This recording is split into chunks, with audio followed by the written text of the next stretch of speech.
Hello বন্ধুরা, কেমন আছো তোমরা সকলে? আশা করি তোমরা সকলেই ভীষণ ভালো আছো। আমার নতুন একটি ব্লগে তোমাদের অনেক অনেক স্বাগত। আজ রবিবার আর এখন বেলা 12:30 বাজে। আমি আমার ব্লগ এখন থেকেই শুরু করছি। আর এদিকে দেখো, আমি সাজুগুজু করে একদম রেডি হয়ে গেছি। আজকে না একটা জায়গায় যাচ্ছি। আর কোথায় যাচ্ছি চলো যেতে যেতে তোমাদেরকে বলছি। আমি, অনুভাদি, শুভ্রা আর কমলদা এই চারজনে একসঙ্গে যাচ্ছি পিঠাকেয়ারি রাধা গোবিন্দ মন্দিরে। আজকে আমরা ওখানে পুজো দেখব, আরতি দেখব, তারপর ওখানেই দুপুরের ভোগ খাবো। তবে এর আগেও আমি আরেকবার এই মন্দিরে এসে ভোগ খেয়েছি। যখন মন্দিরটা নতুন নতুন তৈরি হয়েছিল তখন এসে এরকমই দুপুরবেলা পুজো দেখে আরতি দেখে ভোগ খেয়েছিলাম। আমরা মন্দিরে পৌঁছে গেছি। আর জানো তো, অনেকটা দূর থেকে শোনা যাচ্ছিল আরতি শুরু হয়ে গেছে। আমাদের একটু না দেরি হয়ে গেল। আসলে অনুভাদি চিত্তরঞ্জন থেকে আসলো তো, আর এই দুপুরবেলা না অটো টোটো পাওয়া খুব মুশকিল হয়ে যায়, তাই জন্যই দেরিটা হলো।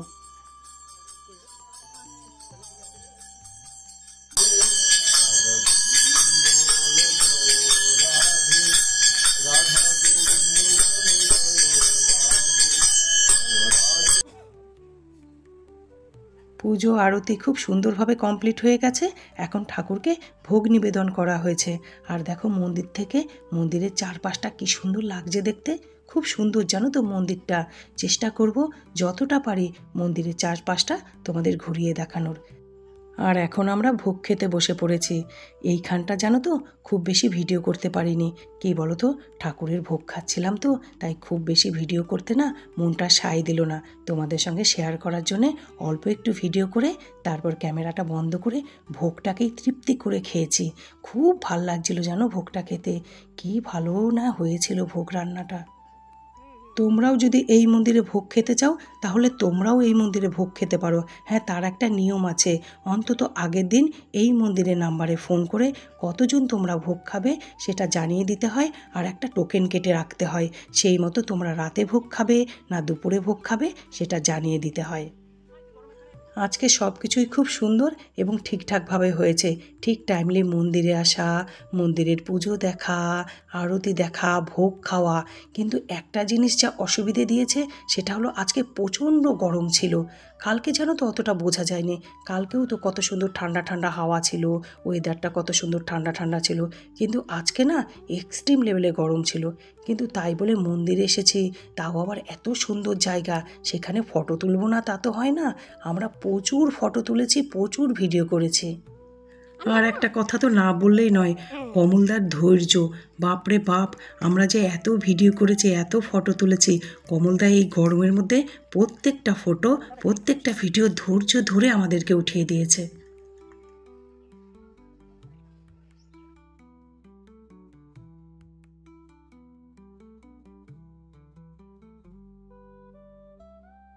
এতক্ষণ তোমরা মন্দিরের একটা সাইড দেখেছো, আর এটা হলো মন্দিরের আরেকটা সাইড।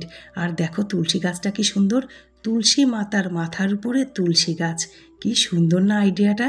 এরকম তুলসী মঞ্চ, তুলসী মাতা, তুলসী গাছ না কোথাও দেখিনি। আর চলো এবার তোমাদেরকে নিয়ে যাই আর একটা দিক। এইখানে দেখো গোবরের ঘুঁটে দিয়ে রেখেছে। আর এখানে এই দেখো প্রচুর গরু আছে জানো। মন্দিরে যে সমস্ত মিষ্টি তৈরি হয়, তারপর পায়েস হয়, সব না বাইরে থেকে আসে না। এই মন্দিরে যত গরু আছে সেই দুধ থেকে হয়। দেখো কত গরু, এদের দুধের ছানা দিয়েই পায়েস হয়, এই ছানা দিয়েই মিষ্টি তৈরি হয়। আজকেও জানো তো যে পায়েস খেলাম, গোলাপ জামুন খেলাম, সেটাই এখানকার ছানা দিয়েই তৈরি। এখন বেলা 3:30 বাজে। এবার আমরা সকলে বাড়ি ফিরবো। আর ফেরার আগে মন্দিরে যে পুরোহিত মশাই, তার সঙ্গে বসে আমরা একটু গল্প করছিলাম। এবার কি বলো তো, ওনাকে কেন ক্যামেরার সামনে আনিনি, যদি উনি কিছু মনে করেন, যদি পছন্দ না করেন, তাই জন্যে। ফেরার আগে দেখো আমি বাগানের একটা কোণ থেকে জল খাচ্ছি, কেন্ট বা অ্যাকোয়াগার্ড টাইপের কিছু থেকে। তবে এই মেশিনটাকে আদতে কী বলে আমি জানি না। তবে এই মেশিনটার না একটা অদ্ভুত ব্যাপার দেখলাম, যে যখনই জল নিচ্ছিলাম গ্লাসে করে তখনই না বরফের মতো একদম ঠান্ডা পরিষ্কার জল পাচ্ছিলাম।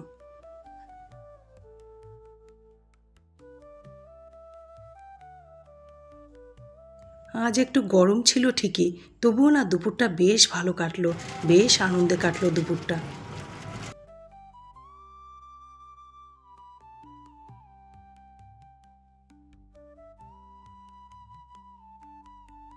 এখন রাতের 8টা বাজে। বর যাচ্ছে বিয়ে বাড়িতে, ওর বিয়ের একটা নিমন্ত্রণ আছে। আর বিয়ে বাড়িতে যাচ্ছে তবুও গাড়ির সামনে এত বড় ব্যাগ, কি বলো তো?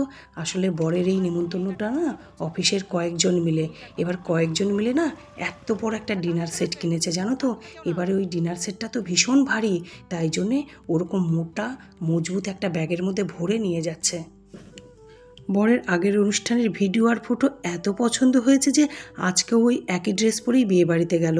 ও আমাকে বলে রেখেছিল জামা কাপড় দুটো কেচে দেবে না, আগে আমি বিয়ে বাড়িটা কাটাই তারপর কাচবে। আর তাছাড়া কি বলো তো, সব ছেলেদের না ওরকম পাল্টে পাল্টে নতুন নতুন জামা কাপড় পরার নেশাটাও থাকে না। আর আমার বরের তো একদমই নেই, ওই জোর করে যা পরায় তাই। বর বিয়ে বাড়িতে গেল আর আমার হাতেও না বেশ খানিকটা সময় ছিল, সময়টাকে আর নষ্ট করলাম না, গানটাকে একটু ভালো করে প্র্যাকটিস করে নিলাম।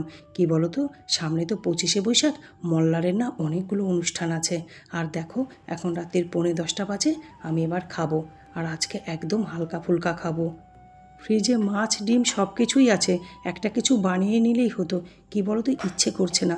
আজকে ওবেলা গরমে অতটা ঘুরঘুর করেছে না, শরীরটা একটু এবেলাতে খারাপই করেছে।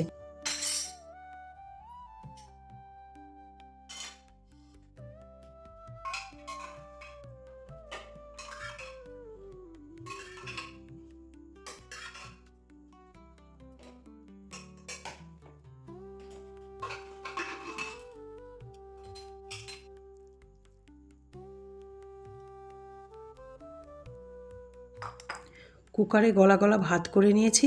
আর কালকের লাউ পোস্ত না অনেকটাই বেঁচে আছে, তাই পুরোটাই নিয়ে নিলাম, কারণ একটু আবার বাঁধিয়ে রাখলে না ওটাই থেকে যাবে, তাই জন্যে পুরোটাই নিলাম। আর তাছাড়া ঠান্ডা ঠান্ডা লাউ পোস্ত তো খেতেও ভাল লাগছিল। আর এই যে ভাতের সাথে আমি একটু ঢ্যাঁড়স আলু ভেজে নিয়েছি, ব্যাস এটাই আমার আজকের রাতের ডিনার। আর যদি দুপুরের ভাত থাকতো না, তাহলে পান্তা ভাত খেতাম আজকে। দুপুরে জল দিয়ে রাখতাম, সেটাই রাতে খেতাম। কিন্তু দুপুরে তো আজকে রান্না হয়নি, তাই জন্যে কী বলো তো, প্রেশার কুকারে গলা গলা ভাত করে নিয়েছি।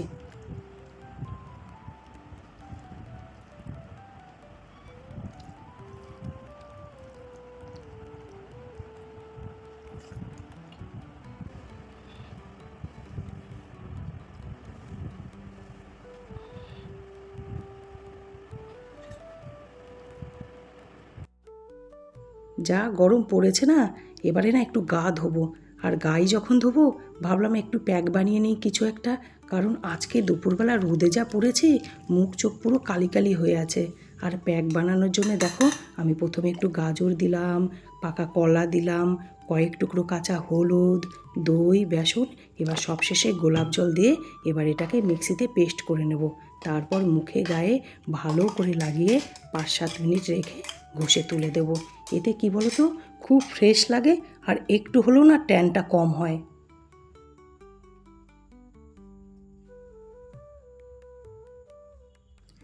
বন্ধুরা, আজকের ব্লগটি এখানেই আমি শেষ করছি।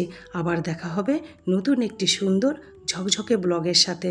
আর ততক্ষণ তোমরা সকলে ভালো থাকবে, সুস্থ থাকবে আর সব সময় হাসি খুশি থাকবে।